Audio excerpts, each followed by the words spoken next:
I guarantee you, बहुत सारे notes, books को गहन तरीके से पढ़ने के बाद ये मटेरियल खासकर आपके लिए तैयार किया गया है।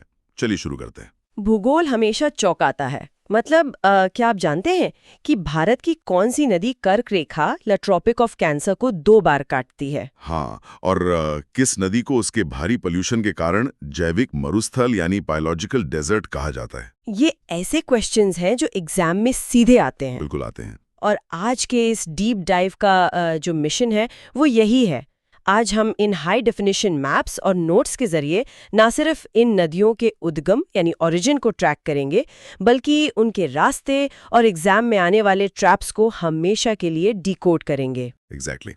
तो स्टूडेंट, सबसे पहले चलिए अपने दिमाग में भारत के नक्शे को विजुअलाइज करते हैं। अगर इस मैप को ध्यान से देखें तो ये 2 क्लियर रंगों में बटा हुआ दिखता है। हाँ, ऊपर का हिस्सा अलग और नीचे का अलग। राइट।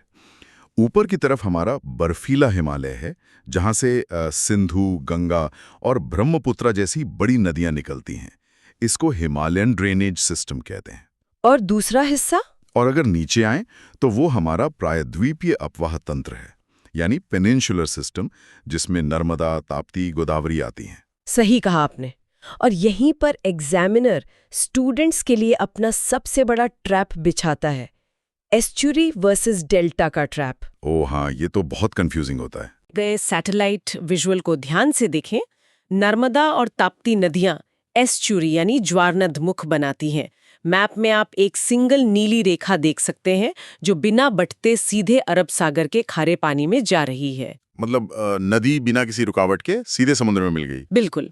लेकिन दूसरी तरफ अगर हम डेल्टा की बात करें, जैसा कि गंगा और ब्रह्मपुत्र बनाती हैं, इस विजुअल में देखिए, समुद्र से मिलने से पहले नदी किसी पेड़ की जड़ों की तरह बहुत सारी धाराओं में बट गई है। एकदम नसों जैसा लग रहा है मैप पर। हाँ, और ये अपने साथ लाई मिट्टी के कारण एक ट्रायंगुलर यानी त्रिभुजाकार उपजाऊ क्षेत्र बनाती है, जिसे डेल्टा कहते हैं। ये विजुअल डिफरेंस बहुत आसानी से समझ आ गया। हाँ, अब चलिए सीधे सिंधु नदी तंत्र या द इंडस रिवर सिस्टम पर चलते हैं। स्लाइड पर अगर हम तिब्बत की मानसरोवर झील को मार्क करें, वहीं से तो इंडस की शुरुआत होती है। हाँ, और इसकी जर्नी बड़ी रोमांचक है। ये नदी लगभग 2880 किलोमीटर लंबी है और 3 अलग-अलग देशों से होकर गुजरती है। चीन, भारत और उसके बाद पाकिस्तान होते हुए अरब सागर में गिर जाती है। इसमें एक विजुअल फैक्ट मैं बताती हूँ।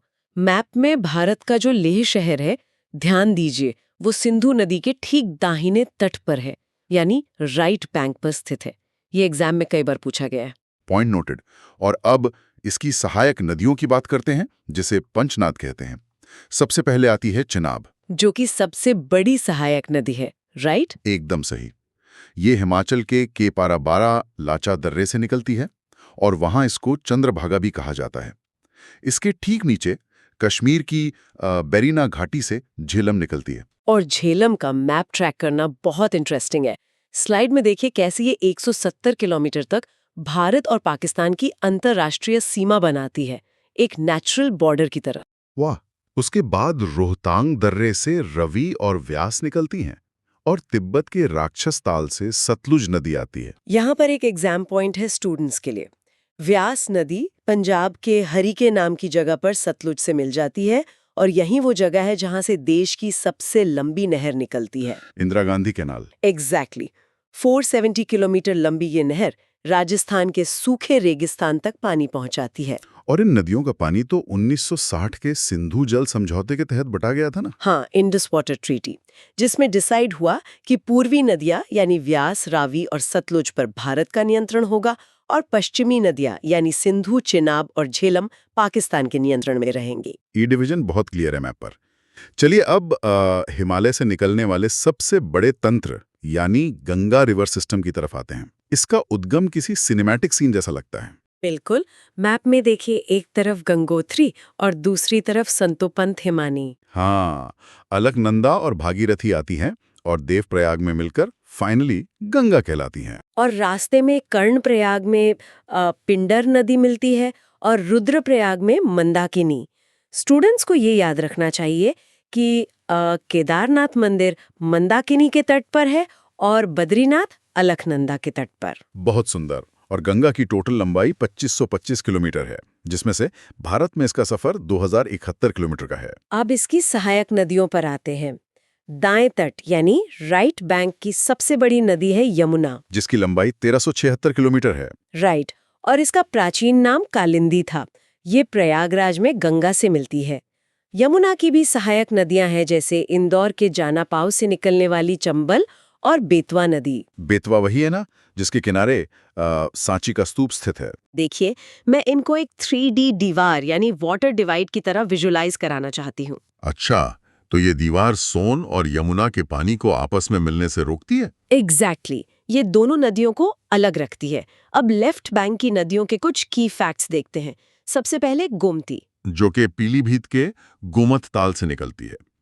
ये अकेली ऐसी बड़ी नदी है जो किसी पहाड़ से नहीं बल्कि मैदान से निकलती है।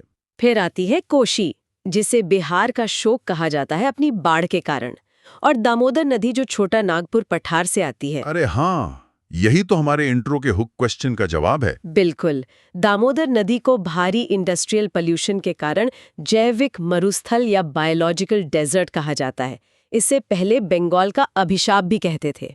ये कितना सैड रियलिटी है। वैसे गंगा को 2008 में राष्ट्रीय नदी का दर्जा मिला था, है ना? और कानपुर इसके तट पर बसा सबसे बड़ा शहर है। सही पॉइंट है। अब थोड़ा आगे बढ़ते हैं ब्रह्मपुत्र तंत्र और उसके भौगोलिक अजूबों पर। असम के इस हरे भरे मैप को देखिए। इस विशाल ब्रह्मपुत्र को इस मैप में देखकर ही उसकी ताकत का अंदाजा होता है। इसकी ऑक्सिलरी रिवर्स यानी सहायक नदियां हैं तीस्ता, बाराक और लोहित। लोहित को ध्यान रखिएगा स्टूडेंट्स, इसको खून की नदी या रिवर ऑफ ब्लड भी कहा जाता है। लाल मिट्टी की वजह से। हाँ, वहाँ की लाल लेटेराइट मिट्टी के कारण इसका पानी एकदम लाल दिखता है। और ब्रह्मपुत्र मैप पर कुछ जियोग्राफिकल वंडर्स भी बनाती है, जैसे कि असम में दुनिया का सबसे बड़ा नदी द्वीप माजुली द्वीप। और उसके बाद जब गंगा, जिसे वहाँ पद्मा कहते हैं, और ब्रह्मपुत्र आपस में मिलती हैं तो दुनिया का सबसे बड़ा डेल्टा बनाती हैं, सुंदरबन डेल्टा। क्या शानदार जर्नी थी ये इन नदियों की। लेकिन अब हमारा विजुअल मैप शिफ्ट हो रहा है प्रायद्वीपीय नदी तंत्र यानी पेनिनसुलर सिस्टम पर, जिसमें वेस्ट फ्लोइंग नदियां आती हैं। इन नदियों का हिमालय की नदियों से बहुत पुरानी है। इनका अपवाह तंत्र थोड़ा वृक्षानुमा या ट्री लाइक दिखता है, और ये बारिश पर निर्भर है। चलिए, अरब सागर में गिरने वाली नदियों की बात करते हैं। नर्मदा 1312 किलोमीटर लंबी अमरकंटक से निकलती है। अब इस स्लाइड के मैप में देखिए, ऊपर विंध्याचल की पहाड़ियां हैं और नीचे सतपुड़ा पर्वत। इन दोनों के बीच एक बहुत गहरी भ्रंश घाटी या रिफ्ट वैली बनी हुई है, जिसमें से होकर नर्मदा आगे बढ़ती है। इसे एमपी की जीवन रेखा भी कहते हैं, राइट? और इसकी सहायक नदियां ओरसांग, तावा और शेर हैं। बिल्कुल। उसके ठीक नीचे सतपुड़ा की पहाड़ियों, स्पेसिफिकली बैतूल से एक और नदी आती है, ताप्ती, जो 724 किलोमीटर लंबी है। और फिर आती है माही नदी, जिसकी लंबाई लगभग 583 किलोमीटर है। और यहाँ हमारे दूसरे हुक क्वेश्चन का धमाकेदार खुलासा होता है। एग्जैक्टली। मध्य प्रदेश के धार से निकलने वाली माही भारत की एकमात्र ऐसी नदी है जो नक्शे पर ट्रॉपिक ऑफ कैंसर यानी कर्क रेखा को एक नहीं बल्कि 2 बार काटती है। ये मैप पर यू टर्न बनाती हुई दिखती है। बहुत ही फैसिनेटिंग विजुअल है ये। सही बात है। अब ईस्ट फ्लोइंग यानी बंगाल की खाड़ी में गिरने वाली पेनिनसुलर नदियों पर आते हैं। यहाँ सबसे पहले आती है गोदावरी, 1465 किलोमीटर लंबी।